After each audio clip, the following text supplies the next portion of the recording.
नमस्कार, मैं हूं शिवांगी। पीएम मोदी के नेतृत्व में लगातार तीसरी बार एनडीए सरकार बनी है। पिछले 2 कार्यकालों में पूर्ण बहुमत की सरकार का नेतृत्व करने वाले पीएम मोदी इस बार गठबंधन की सरकार की अगुवाई कर रहे हैं। तीसरी पारी में मोदी सरकार का सबसे बड़ा मंत्रिमंडल बना है। आज शाम 5 बजे मोदी सरकार की पहली कैबिनेट मीटिंग होगी। नरेंद्र मोदी ने लगातार तीसरी बार प्रधानमंत्री पद की शपथ ली। राष्ट्रपति द्रौपदी मुर्मू ने राष्ट्रपति भवन में प्रधानमंत्री मोदी के साथ साथ सरकार में शामिल मंत्रियों को शपथ दिलाई। पीएम मोदी की अगुवाई में एनडीए साल 2014 और 2019 के बाद लगातार तीसरी बार चुनाव जीता है। शपथ ग्रहण के बाद अब सभी की निगाहें इस पर टिकी है कि किस मंत्री को कौन सी जिम्मेदारी सौंपी जाएगी। सियासी गलियारों में हर कोई अलग अलग अंदाजा लगा रहा है। पीएम मोदी की तीसरी पारी में सरकार का सबसे बड़ा मंत्रिमंडल बना है, जिसकी आज शाम बैठक होने वाली है। कहा जा रहा है कि इस पहली कैबिनेट की बैठक के बाद सभी मंत्रियों के विभागों का बंटवारा किया जाएगा। पीएम मोदी के मंत्रिमंडल में 30 कैबिनेट मंत्री, 5 स्वतंत्र प्रभार वाले राज्य मंत्री और 36 राज्य मंत्री है। मंत्रिमंडल में 24 राज्यों के सांसदों को जगह दी गई है। 71 सदस्यीय टीम में युवाओं और अनुभवी नेताओं का संतुलन बनाने की कोशिश भी की गई है।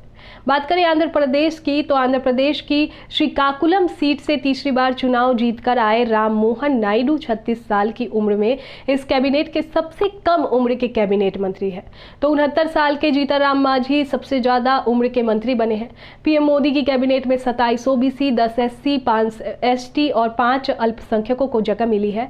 नए मंत्रिमंडल में बीजेपी के नेतृत्व वाली एनडीए के सभी सहयोगियों को भी शामिल किया गया है। साथ ही पिछली सरकार में शामिल रहे सीनियर नेताओं के अनुभव पर भरोसा जताया गया है और उन्हें मंत्रिमंडल में महत्वपूर्ण भूमिका दी गई है। मोदी कैबिनेट के खास चेहरे पीएम मोदी के बाद बीजेपी के वरिष्ठ नेता राजनाथ सिंह ने कैबिनेट मंत्री के रूप में पद और गोपनीयता की शपथ ली। 73 साल के राजनाथ सिंह मोदी सरकार के पहले कार्यकाल में गृह मंत्री और दूसरे कार्यकाल में रक्षा मंत्री के रूप में कार्य कर चुके हैं। पीएम मोदी और राजनाथ सिंह के बाद अमित शाह ने कैबिनेट मंत्री की शपथ ली। मोदी सरकार के दूसरे कार्यकाल में अमित शाह गृह मंत्री और सहकारिता मंत्री की जिम्मेदारी निभा चुके हैं।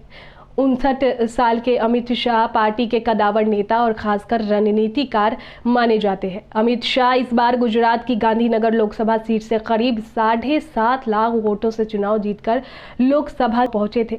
बीजेपी के वरिष्ठ नेता नितिन गडकरी ने भी एक बार फिर कैबिनेट मंत्री की शपथ ली। नितिन गडकरी 2014 और 2019 में भी मोदी सरकार में मंत्री पद की जिम्मेदारी निभा चुके हैं।